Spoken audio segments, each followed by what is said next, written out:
el año 2020 fueron 718 las personas, alrededor de 20 por cada 100.000 habitantes que se quitaron la vida. Los casos se han mantenido en un número tan alto como estable durante los últimos 5 años, siendo muy preocupante lo que sucede con la población de menor edad, ya que el año pasado se suicidó una persona joven cada 3 días. El mundo del fútbol no es la excepción y en este 2021 son 3 los futbolistas uruguayos que se quitaron la vida. ¿Cuál es el impacto social de este fenómeno y cuál fue el papel de la pandemia? Porque es importante conversar y abordar este tema públicamente. Hoy, en La Letra Chica, suicidio. Hay que hablar.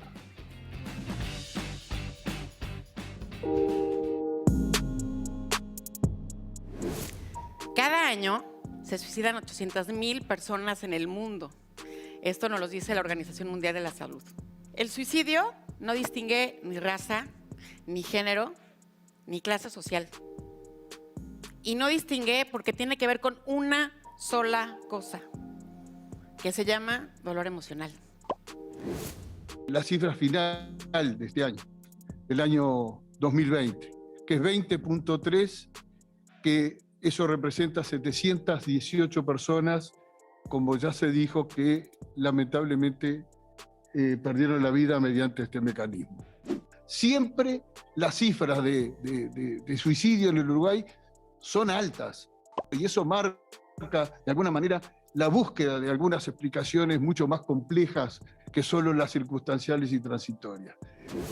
Hoy Salud Pública presentó los datos donde reflejan que cada 3 días se suicidó un joven de entre 15 a 19 años en promedio en nuestro país. Esto refleja que por cada 100.000 jóvenes se produjeron 16,6 muertes en el año 2020, mientras que en 2019 fueron 11,2 los fallecimientos que crecieron, según compartimos allí los datos en pantalla, un 48,2% respecto al año anterior. Los países que de alguna manera han desarrollado políticas eficaces en bajar la tasa de suicidios, parte de sus políticas son sanitarias, pero la mayor parte de sus políticas son sociales. De alguna forma hay que primero identificar cuáles son los grupos de mayor riesgo para la conducta suicida, que en Uruguay de alguna manera están identificados. Digamos, son los adultos mayores, en parte también la adolescencia, los usuarios problemáticos de sustancias, para poder definir políticas sociales sobre estos grupos, en mejorar las condiciones de accesibilidad a tratamiento, mejorar las condiciones de vida y las oportunidades de vida. No hablamos durante 25 años, nos prohibimos hablar de este tema, lo silenciamos, lo estigmatizamos, ¿sí? Lo encapsulamos ahí y las cifras hablan por sí solas.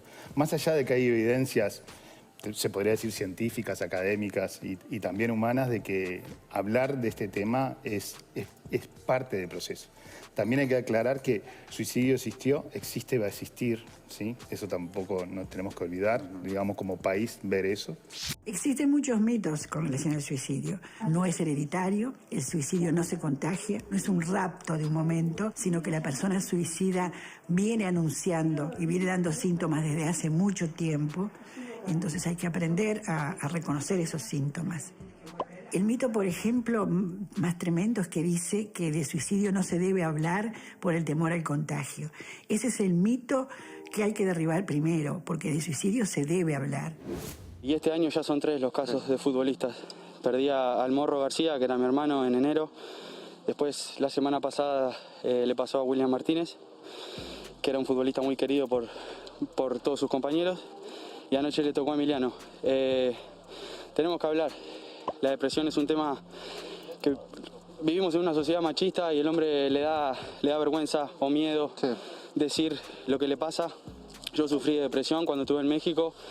Me dio mucha vergüenza, me dio mucho miedo, pero pedí ayuda y pude salir adelante. Así que, nada, de mi parte, pedirle a todas las personas, sean futbolistas o no, que hablen del tema, porque es importantísimo. Ya vamos perdiendo mucha gente querida y la verdad que no la pasé nada bien. Nuestro silencio no es sinónimo de paz. A veces nuestro silencio es un pedido de auxilio del que solo vos nos podés rescatar, porque sos el que está más cerca. Necesitamos ser escuchados. Si estás pasando por esta situación, no tengas miedo a expresar todo lo que sentís y pensás. Recurrí a alguien de confianza, hablalo y pedí también ayuda profesional en cualquier centro de salud.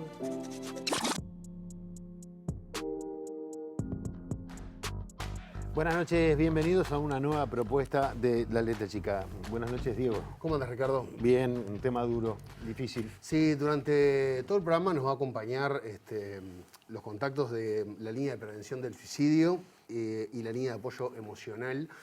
Son números bueno, son de esos números que los tenemos que tener presentes.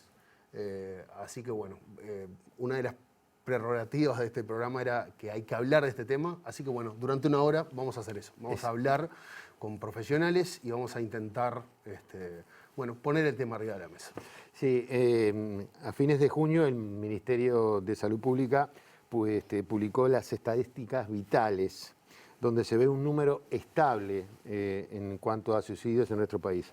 718 fueron las personas en el 2020, en el 2019 habían sido 723 y en el 2018 710. Estamos hablando de aproximadamente 700 personas por año. ¿Cómo se manifiesta esto y qué podemos hacer quienes nos enfrentamos a una situación de ese tipo? Bueno, para conversar sobre alguna de estas cosas, recibimos a la psicóloga Cristina Larrobla, integrante del Grupo de Prevención y Comprensión de Conductas Suicidas de la Universidad de la República. Cristina, gracias por acompañarnos. No, gracias a ustedes por la invitación. Por favor. Bueno, la primera pregunta es ¿qué nos lleva al suicidio y cómo se manifiesta, si es que se manifiesta previamente? No siempre se manifiesta y si nos podemos a pensar, pueden ser múltiples los factores y muy variados, ¿sí? Nosotros las personas vivimos nuestra vida emocionalmente, todos. Nuestras emociones son la base y el motor de nuestra conducta y de nuestros comportamientos.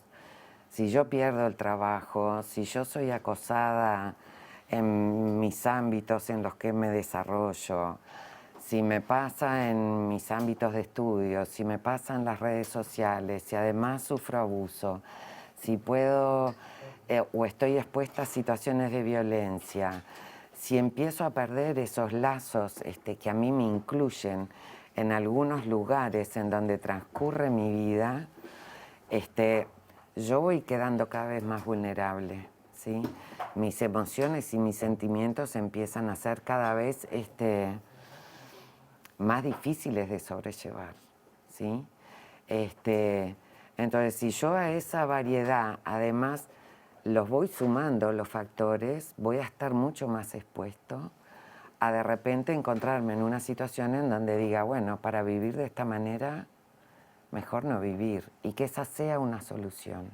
No todo el mundo lo hace, evidentemente, ¿no? Eso depende de los recursos personales, emocionales, familiares, del entorno que tengamos. Pero sí vamos transitando situaciones en donde nuestra vida se va como precarizando, ¿sí? Vamos perdiendo cosas que son importantes, que nos dan identidad, que nos dan un lugar, que tienen un significado para nosotros, y eso nos va fragilizando, sin duda que sí. Ahora, una de las cosas cuando este tema cada tanto, como una ola, vuelve a los medios, sí. En este caso el deporte hizo volver a hablar de este tema, sí. Siempre uno se pregunta si los que estamos en el entorno de una persona que decide suicidarse, podemos hacer algo al respecto, o podríamos haber hecho algo al respecto, o si somos capaces de interpretar alguna señal. ¿Es real eso? O sea, ¿qué podemos hacer nosotros por esa persona que está pensando en suicidarse? Gente sin preparación, te digo. Sí, sí. Familia, amigos. Sí, lo que pasa es que para que cada uno de nosotros podamos expresar nuestras emociones, los sentimientos son difícilmente expresables de otra forma que no sea a través de la palabra, ¿sí? La palabra vehiculiza nuestros sentimientos, ¿sí? Si yo no tengo en dónde empezar y si yo no aprendí o no me enseñaron a lo largo de mi crecimiento y de mi desarrollo a expresar aquello que siento y cómo me siento, yo voy a llegar a determinados momentos vitales de mi vida sin menos recursos que otras personas, ¿sí? El poder hablar y decir como yo me siento es algo muy importante y que se aprende desde chico. Se aprende en la familia, se refuerza en la escuela, ¿sí? Pero también el entorno tiene expectativas para con nosotros y depende si las cumplimos o no y cómo las podemos cumplir, el cómo nos vamos a sentir. Por eso yo hablaba hoy de que vivimos nuestra vida emocionalmente, porque es a través de las emociones, ¿sí? Las emociones a nosotros nos permiten y son fundamentales para los procesos de aprendizaje, ¿sí? Pero también, perdón, te lo pregunto desde la total curiosidad, Cristina, debe ser muy difícil para alguien, para cualquier persona, yo me estoy tratando de poner en ese lugar, de decirle a alguien, a un compañero de trabajo, a un familiar, que estás pensando en quitarte la vida. Porque eso es si llegamos a un punto máximo. Previo tenemos un montón de momentos y situaciones emocionales por las que transitamos, ¿sí? Porque si nosotros pensamos a la conducta suicida en términos generales como un proceso que puede empezar en las ideas y que puede o no terminar en el acto suicida, en el medio tenemos un sinfín de situaciones por las que puede transitar una persona, ¿sí? No todo el mundo que se mata lo empezó a idear, sino que es más impulsivo y va directamente al acto. Hay otras personas que sí lo meditan, que van rumiando la idea, que la van organizando cada vez más, que van pensando cómo, buscan un método efectivo y eso lo hacen de una manera silenciosa, ¿sí? Silenciosa en el sentido literal del término de no decírselo a nadie, pero no es tan silenciosa por esto que yo hablaba de las conductas, porque algunas cosas demostramos, algunas actitudes se pueden tener, como por ejemplo el empezar a aislarse, desvincularse de las personas con las cuales yo me daba más cotidianamente, despedirme de cierta manera indirectamente o metafóricamente, digamos, ¿sí? De ciertas cosas. Hay llamadas que son como despedidas, hay encuentros que son como despedidas y no es decir chau porque me voy a matar, tienen otro tinte. Ahora, para que el otro pueda captar eso, también tiene que estar abierto para poderlo escuchar, ¿sí? Escuchar en el sentido más amplio, de poder observar también un cambio de comportamiento, de decir o comentar con otro amigo, che, ¿viste que fulano dejó de ir al bar a tomar café con nosotros antes de la pandemia, por ejemplo? O de venir a las reuniones estas que teníamos marcadas, ¿le estará pasando algo? Y tener esa línea de pensamiento implica, o no, ir a un contacto directo de llamarlo y preguntarle, che, ¿te pasa algo? Pero para eso yo tengo que estar disponible para escuchar que el otro me diga, sí, me pasa, y que nos cuente. ¿Sí? Perdón, por lo general a veces hacemos esa pregunta de ¿está todo bien? Esperando que nos digan que está todo bien. Nadie espera que te digan que está todo mal y empezar a tener esa charla. O directamente está cerrado a escuchar eso. ¿Cuántas veces escuchamos, vamos a juntarnos? Sí, antes de la pandemia, ¿no? Sí, pero nada de hablar de bajones, ¿no? Hablemos de las cosas que nos gratifican. Y desde hace un tiempo nuestras sociedades vienen en esta cápsula. Hoy estamos encapsulados por la pandemia o nos pidieron que armáramos estas burbujas, ¿sí? Individuales de protección a nosotros, hacia los otros, cuidar. Pero también creo yo que discurre por un reforzar esa actitud individualista y egocéntrica que veníamos teniendo, ¿no? Yo me quedé pensando ahora, porque tú hablabas de lo que somos emocionales, ¿no? Todos vivimos emocionalmente la vida. Sí. Y bueno, lo escuchábamos recién, hay que hablar, sí. ¿No? Pero eso implica, no implica, te hago la pregunta, un cambio cultural en el sentido de porque no pongamos el caso de una persona que está recorriendo ese camino y que no me di cuenta que no venía más, no me di cuenta que no me llamó más, es decir, que no, me enteré que no. No, simplemente en la vida diaria. Implica que aprendamos a decir lo que sentimos. Sí. Y a escuchar, como decís vos. Sí. Pero es decir, como que la prevención de estas situaciones, más que la atención a una situación en concreta, sería, me imagino, es decir, cambiar culturalmente, ¿no? Sí, cambiar culturalmente para tener realmente una oreja para el otro, ser más solidarios, porque esto tiene que ver con la solidaridad, no solo con la empatía, con que me preocupa al otro y lo voy a llamar, no quedarme con el que me preocupa y nada más, ¿sí? Si hablamos pero estas cosas se enseñan, se aprenden, forman parte de nuestros procesos cognitivos de aprendizaje a lo largo de nuestra historia.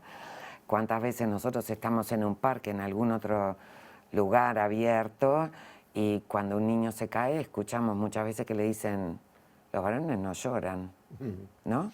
Digo, eso es cultural, pero eso también es aprendizaje familiar.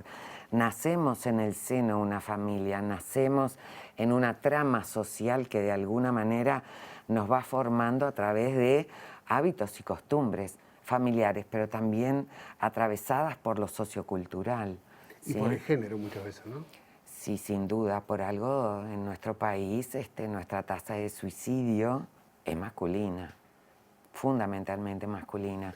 Y eso tiene que ver con las exigencias, con lo que se espera del ser hombre y del ser mujer. Y llevado al fútbol, ¿sí?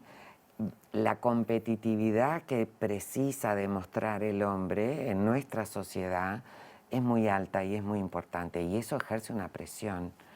En un momento de pandemia en donde estamos viviendo una crisis económica, aunque ya la veníamos arrastrando, no solo Uruguay, digo a nivel internacional, el quedarte sin un trabajo, cuando creciste con la idea de que tenés que ser el sostén familiar y el jefe de familia, el que organiza, ¿no? Y te quedaste sin trabajo un día para el otro. Y eso hace que te desvincules, porque el trabajo no es solo nuestro sostén económico, es también un ámbito de inserción y de vinculación social.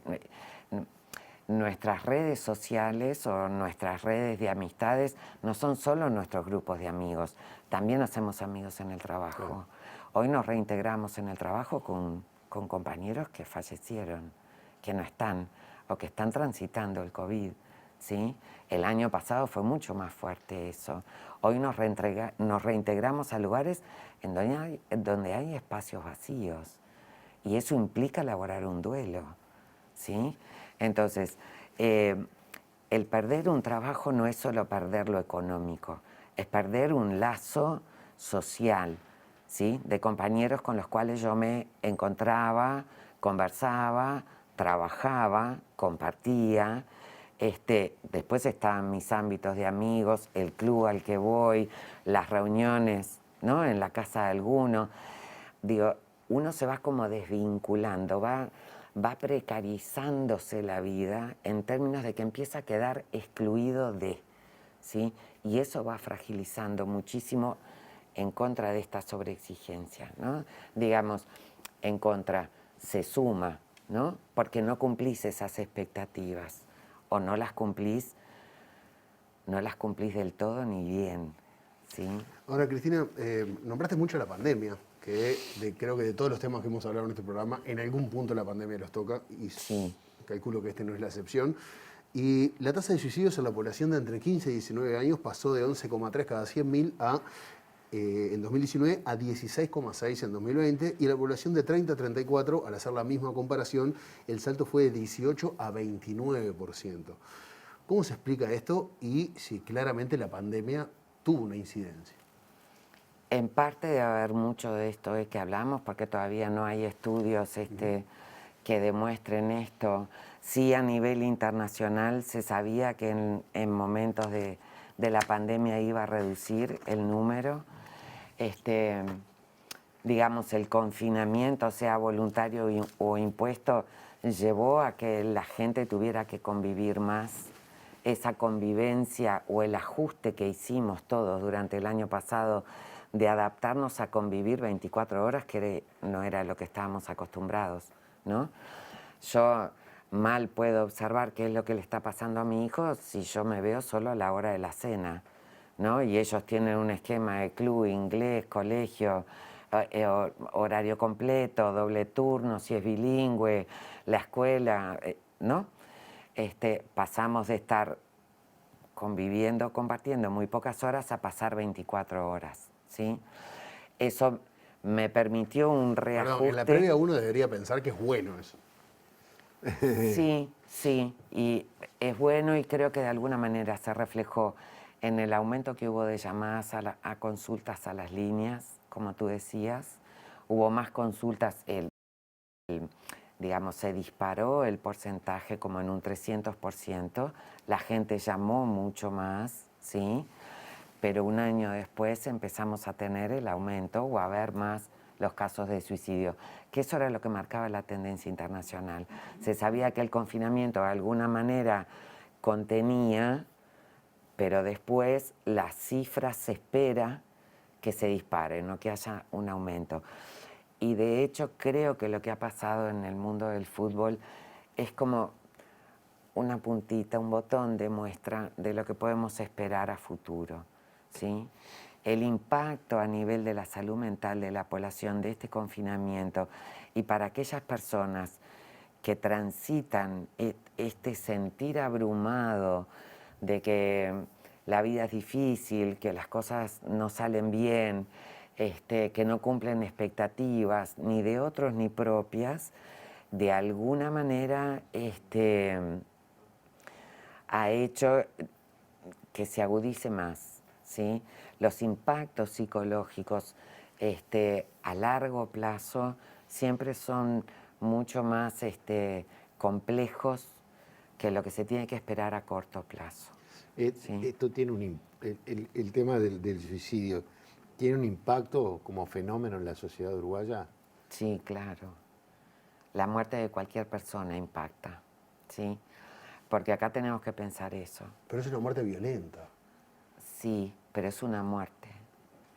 ¿Se entiende? Lo primero, el denominador común es la muerte. Creo que socialmente no estamos preparados a enfrentar la muerte, menos una muerte violenta. Una muerte violenta también es un siniestro de tránsito, pero no se vive de la misma manera. Y es igualmente inesperada, ¿sí? Hay siniestros de tránsito que a nivel internacional se los considera suicidios encubiertos, ¿sí? Por ejemplo, el riesgo al que se expuso la persona, de alguna manera, si uno mira una trayectoria hacia atrás, habían determinados comportamientos que podían a uno indicarle que un suicidio es una muerte violenta, como ustedes muy bien la ubican, ¿sí? Pero primero eso, no es un número, no es una estadística, se mueren personas, ¿sí? Desde ese momento ya es impactante, cualquier muerte nos impacta, ¿sí? Creo que de alguna manera no somos, por lo pronto, por algo que veníamos hablando anteriormente, cuando vivimos en sociedades occidentales judeocristianas, ¿sí? La muerte impacta mucho más por esa dificultad que hay en poder aceptar la muerte del otro, ¿sí?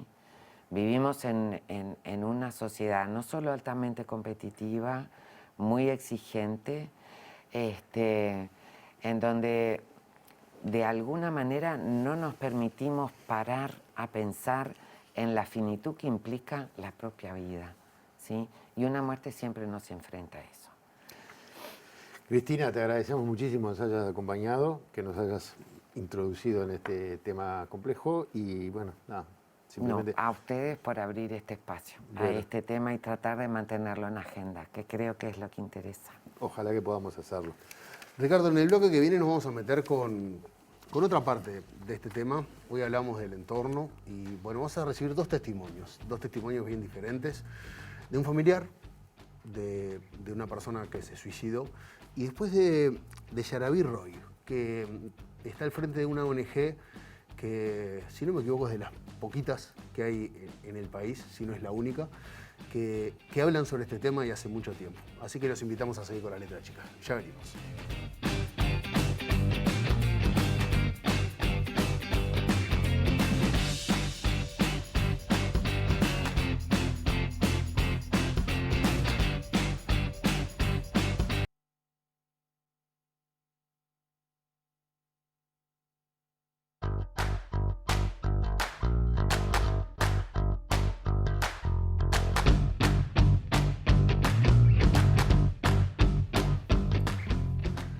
Decíamos al comienzo del programa que esta problemática se presenta de una manera muy compleja en el ambiente del fútbol, ya que fueron 3 los futbolistas uruguayos que se quitaron la vida en lo que va del año.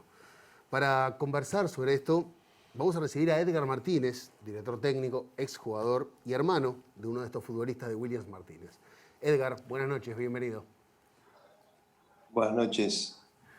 Bueno, un gusto que nos acompañes, Edgar. Y bueno, vos jugaste al fútbol, sabés lo que es tener esa trayectoria, hacer esa carrera. Y hablábamos hace un ratito con Cristina, donde bueno, el éxito y el fracaso son 2 medidores que sufren durante toda su carrera. Pero digamos que en el 99% de los casos hay que adaptarse más al fracaso que disfrutar del éxito. Uno convive con ese fracaso fin de semana tras fin de semana. ¿Vos pensás que de alguna manera la carrera del futbolista es una carrera que está expuesta a la depresión, a este tipo de pensamientos suicidas, por decirlo de alguna manera? Bueno, yo te puedo hablar desde mi experiencia, ¿no? Como jugador, y obviamente que dejar el fútbol no es fácil, porque aparte es una carrera que inevitablemente es una curva, y bueno, la curva va al final de tu carrera, va descendiendo, obviamente, porque por rendimiento, por la edad y porque ya tenemos que ir buscándole una salida, buscar una salida del fútbol para encarar otra cosa, otro trabajo. Entonces, obviamente que creo que al jugador en especial hay que prepararlo para ese periodo final, porque obviamente en el fútbol pasás de estar en la gloria, de ganar mucho dinero, de ser reconocido, a de repente ya estar en tu casa y no tener, si no te preparaste en otra cosa, no tener la mente ocupada para hacer otra cosa y para vivir de otra cosa. Entonces, creo que yo el otro día decía que hay que preparar a toda la sociedad para esto, pero en el jugador creo que es en especial, porque es una carrera que arranca con todas las luces y después esas luces se apagan. Edgar, vos sabés que hace poquito me tocó hablar con un jugador que se retiró y él me decía que desde muy joven, desde juveniles, él se sentía diferente. Era el diferente en su familia, era el jugador de fútbol, era el que, bueno, tenía sus tiempos, la familia de alguna manera lo rodeaba, siempre al llegar a un cumpleaños, una reunión, era, bueno, mirá aquel, el jugador de fútbol, siempre estaba como esa mirada de los demás sobre él. Él se retiró con 37 años, él decía, me jubilé a los 37 años, que era algo como muy raro, y él ahora estaba desempeñando otro trabajo, porque, bueno, la vida lo había llevado a tener otro laburo. Y también la mirada de la sociedad sobre ese otro trabajo le pasaba de él llegar a ese otro trabajo y le decían, pero cuando lo reconocían, che, ¿qué haces vos haciendo esto? Como como que estaba haciendo algo que no le correspondía hacer, de alguna manera. Y el loco era su trabajo, o sea, la mirada de la sociedad también debe ser difícil después de que se termine el fútbol. Y sí, porque ya te digo, pasás de ser un jugador reconocido a ser un empleado de cualquier local o de capaz que de un local propio, pero en otro rubro totalmente diferente. Entonces es un cambio muy grande, muy grande. Yo te puedo decir mi experiencia. Yo jugué hasta los 40 años y yo tomé la decisión con un contrato vigente, lo corté antes, o sea, decidí retirarme antes de terminar ese año de contrato, pero fue una decisión propia. Entonces, el jugador, viste, a veces cuando terminás un contrato y no te vuelven a contratar hasta que el teléfono deja de sonar y no te llama nadie, no caes en la realidad. A mí por suerte no me pasó, por eso yo tomé mi retiro de otra manera y bueno, lo disfrutaba porque tenía 42 años, 40 años y era ese mi objetivo, ¿no? Que ya, para mí ya era un regalo estar jugando y que tener salud para poder hacerlo, ya para mí era algo bueno, o sea, era algo a destacar y bueno, y aparte que tenía esa ambición me preparé como entrenador y bueno, empecé a mirar más como entrenador el fútbol que como jugador. Ya te digo, en el momento que yo lo hice, mucha gente me decía, pero ¿estás bien para seguir jugando? Y digo, sí, pero bueno, ya quiero tomar otro rumbo. Y bueno,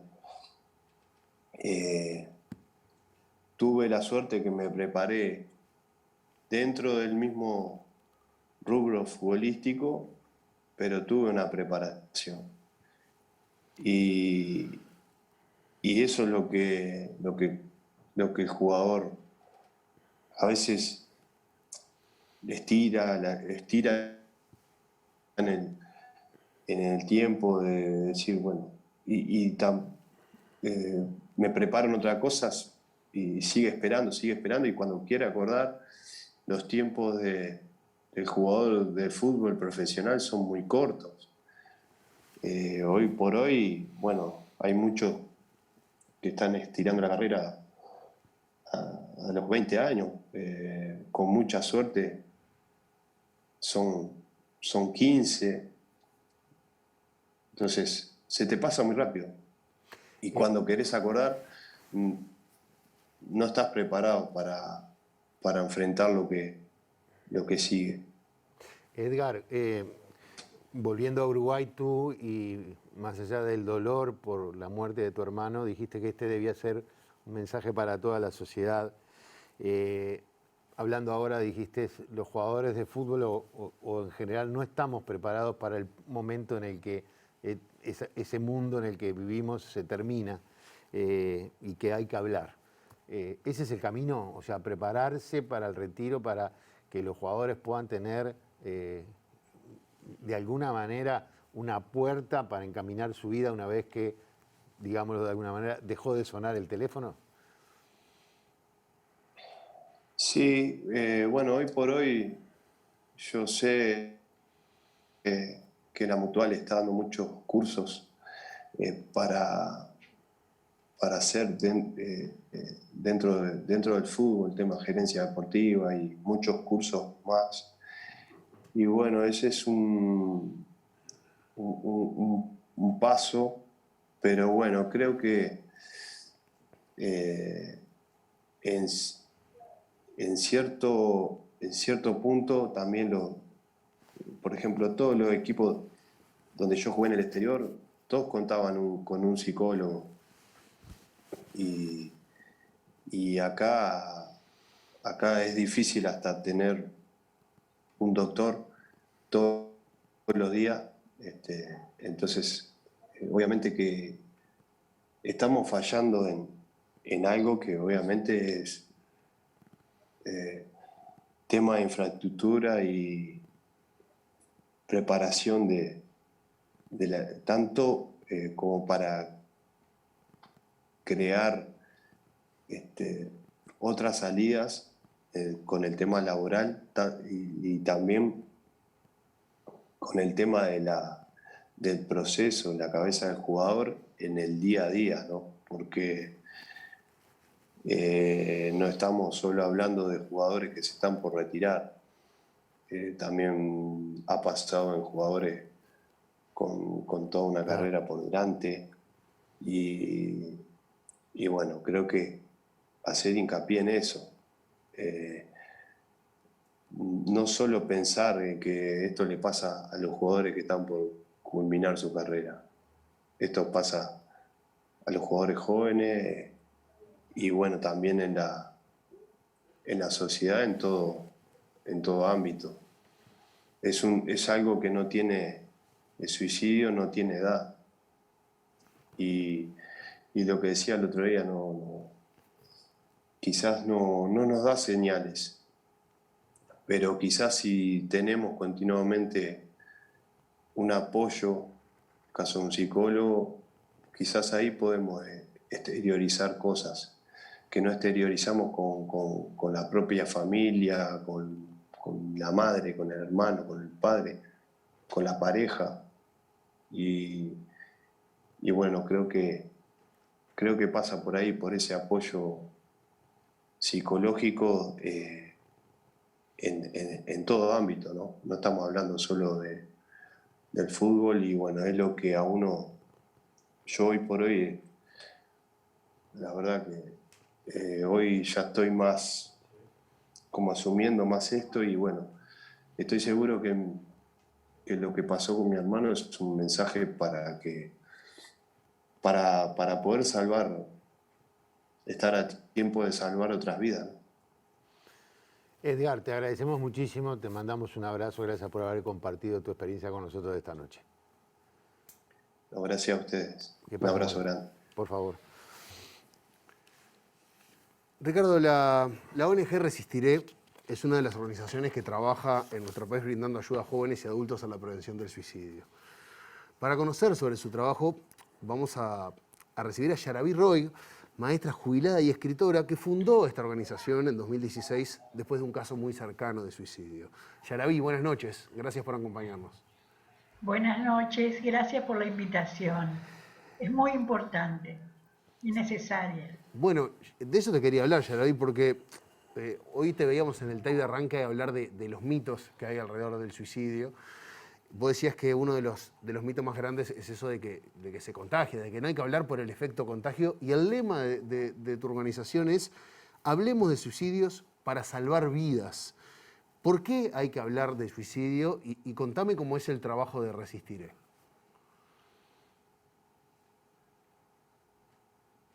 Bien, nuestro trabajo Resistiré ya tiene 5 años de vida. Es una asociación civil sin fines de lucro, está registrada en el Ministerio de Educación y Cultura. No es un servicio de salud pública, es un servicio social. La ONG Resistiré, sí, como todos ya saben, surgió a raíz del fallecimiento por suicidio de mi nieta Sofía, de 19 años. Y había que intentar resistir a ese embate, ¿no? A ese tremendo embate que es el sobrevivir un suicidio. Y ahí fue como surgió Resistiré. Meses después, pocos meses después, en agosto, se fundó Resistiré. Resistiré lo que propone es prevenir el suicidio desde el punto de vista social y estamos y también en vinculación con los servicios de salud. Comenzamos en Piriápolis y luego nos extendimos a Maldonado y ahora estamos en todo el departamento. También hemos hecho actividades en La Valleja. En realidad vamos a donde nos pidan y donde nos necesiten. Resistiré está formada por 4 patas, digamos, que la sostienen. La primera pata es la atención a las personas que están con ideación suicida o con intentos ya hechos. Nosotros los escuchamos, nosotros tenemos un equipo formado por psicólogos, asistente social, terapeuta en adicciones, y escuchamos a estas personas que nos vienen por distintos canales. Nos vienen a veces traídos por familiares, a veces vienen solos porque ya nos conocen y saben que hay una escucha. A veces incluso hasta psicólogos y psiquiatras nos mandan pacientes de ellos que ya están en tratamiento, pero para que tengan otra forma de escucha, otra atención diferente, ¿no?, a lo que es puramente la atención que se brinda en un centro de salud.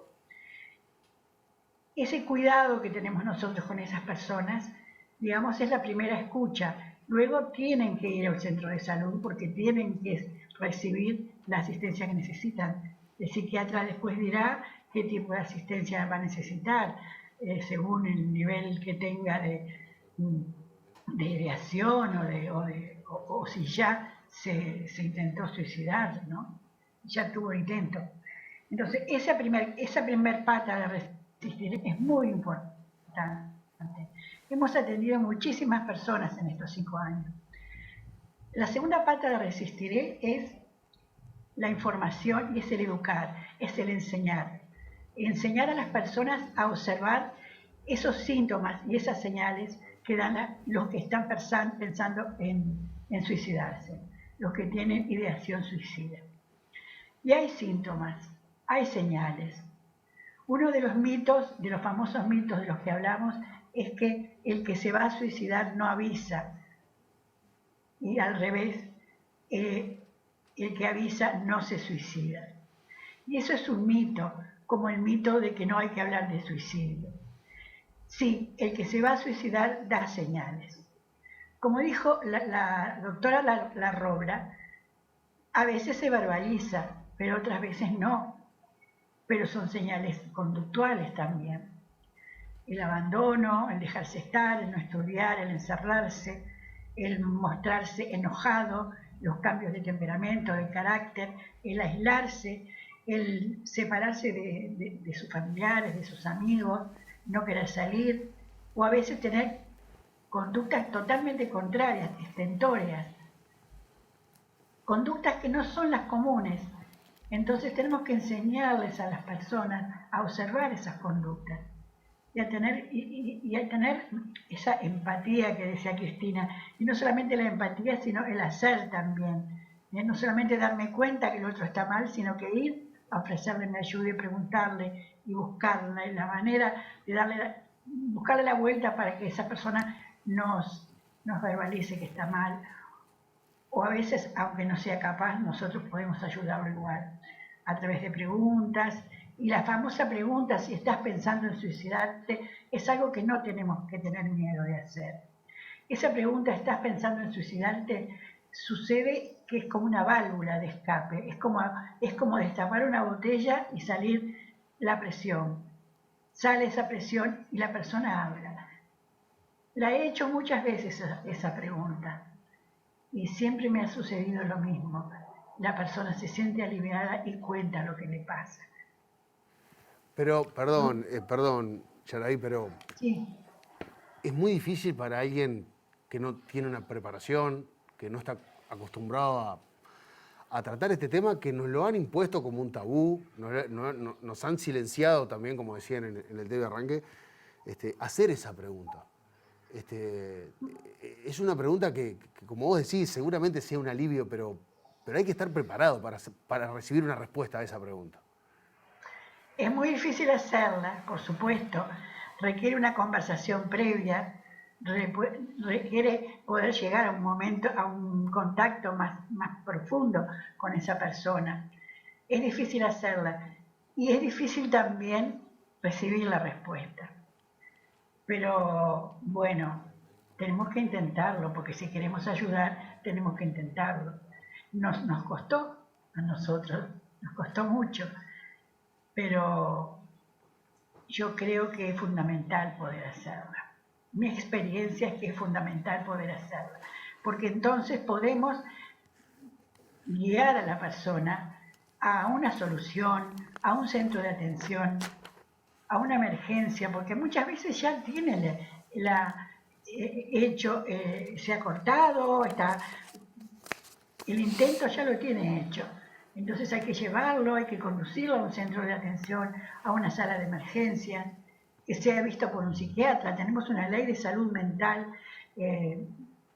reglamentada en el 2017 que es extraordinaria, es muy efectiva y considera la emergencia, el suicidio, como la emergencia de salud mental a atender inmediatamente. Cuando nosotros vamos a un centro de salud con una persona que ya se ha cortado o que manifiesta tener una ideación suicida muy avanzada, nos tienen que atender enseguida y a las 2 horas tiene que ser visto por un psiquiatra, y ahí se despliega todo un mecanismo de ayuda para esa persona, para salvarle la vida.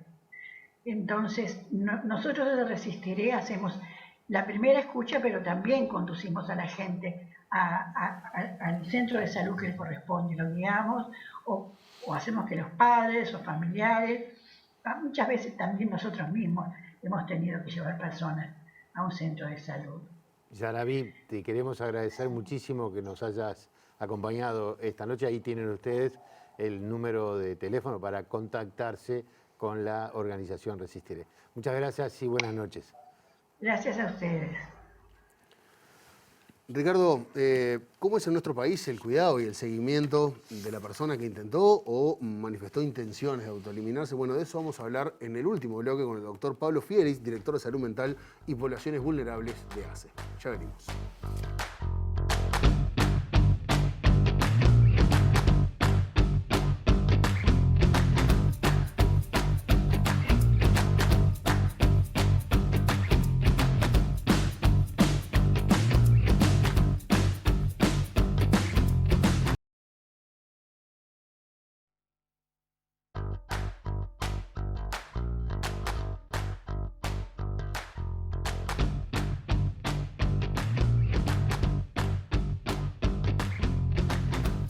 Muy bien, seguimos con este tema.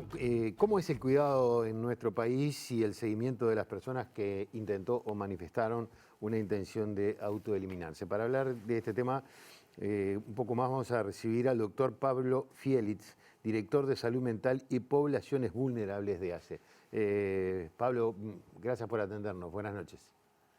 Gracias por invitarme.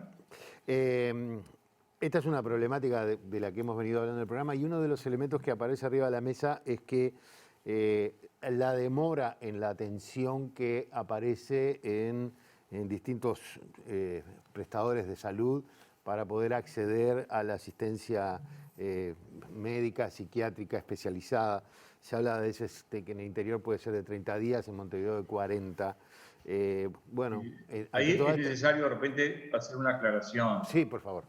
La asistencia en la urgencia, se hace rápidamente, digamos. No es que la urgencia demore eso. Cuando una persona necesita una consulta de urgencia, rápidamente es asistida. Las demoras son las consultas en policlínica. Entonces, digo porque si no, pensaríamos que si una persona requiere asistencia, aún de urgencia, debiera esperar de repente un mes o más para ser asistida, cosa que no sucede. La asistencia en la urgencia está garantizada. Sí, recién lo dijo. El problema lo tenemos cuando una persona saca hora o número para ser asistido en un equipo de salud mental de territorio, que eso es muy desigual en todo el país, no es igual en todos los lugares. Hay algunos lugares en donde hemos tenido una merma importantísima de las horas asistenciales de psiquiatría que hace que las demoras sean mayores. Entonces, nosotros estamos en un proceso de llamado concurso para la provisión de cargos con función de alta dedicación para poder cubrir ese número de horas importante que perdimos, digo, porque los psiquiatras se fueron, un 30% aproximadamente de los psiquiatras del territorio se fueron de ACE. Entonces, eso nos provocó, en los últimos 10 años aproximadamente, eso nos provocó una merma de horas asistenciales que, por supuesto, tiene repercusión en un aumento de la lista de espera de gente para consulta. Una consulta, doctor, porque uno de los temas que planteamos en el inicio era la preocupación por el aumento de esta tasa de suicidios en jóvenes, sobre todo. Sabemos la existencia del teléfono de la línea Vida, es un teléfono de los más promocionados, pero ¿se comunican los jóvenes a estas líneas? ¿Cómo se trabaja en este sentido de abordaje particular para esta edad tan temprana? En lo que tiene que ver con la línea Vida, los jóvenes se comunican muy poco. Son muy pocas las llamadas de gente joven, de adolescentes, a la línea Vida. Y eso nos ha llevado a replantear las estrategias para poder llegar a la población adolescente.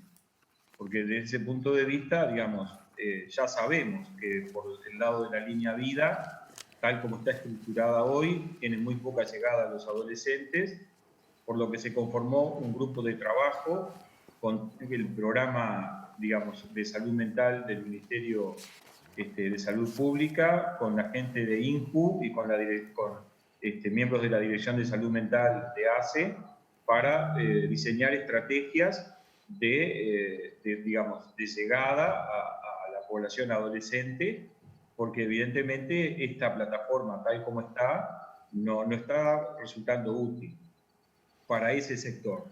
Hay que tener en cuenta que la línea Vida ya tiene, desde su creación hace 3 años, más de 11.000 llamadas. Es decir, que es un recurso que ha sido utilizado, pero fundamentalmente por población residente en Montevideo y Canelones. Yo creo que existe cierta desinformación a nivel del interior del país respecto de la existencia de esta línea y de la accesibilidad, porque esta es una línea abierta para toda la población, usuarios de ACE y no usuarios de ACE, que funciona las 24 horas del día, los 365 días del año. Entonces yo creo que debiéramos apuntar no solamente a campañas, como sucede ahora, digamos, estas campañas de sensibilización en torno al 17 de julio, que es el Día de la Prevención del Suicidio, sino más bien pensar en programas, en, digamos, estrategias mantenidas en el tiempo que permitan mejorar la accesibilidad de distintos sectores a estos dispositivos que son muchísimas veces la primera línea de contención frente a una persona con ideación suicida. Doctor, 2 cosas una que le quería aclarar, que Yaraví Roy había aclarado la parte de la emergencia, que es una atención, en 2 horas está la asistencia de urgencia. Es decir, yo me estaba refiriendo en la pregunta a el pedido de horas, cuando uno ya pasó por una etapa de esa. Y la otra cosa es, ¿en qué situaciones o elementos identificables es importante comunicarse con la línea Vida? Digo, a la línea Vida puede llamar el usuario, la persona que está sufriendo de ideación suicida, o eventualmente puede también llamar un familiar o un referente de la persona con ideación suicida. Entonces, hay algunos elementos, digo, que son bien importantes, como ya plantearon los que me precedieron ahora en la entrevista. Digo, por ejemplo, el plantear que la persona está considerando no vivir más, que de alguna manera no aguanta más o que está pensando en la muerte como una solución, sin lugar a dudas, es un elemento grave de advertencia para poder poner, digamos, en marcha algún tipo de ayuda. Después hay muchos signos que pueden ser indirectos, digamos, por ejemplo, el empezar a aislarse, digamos, el comenzar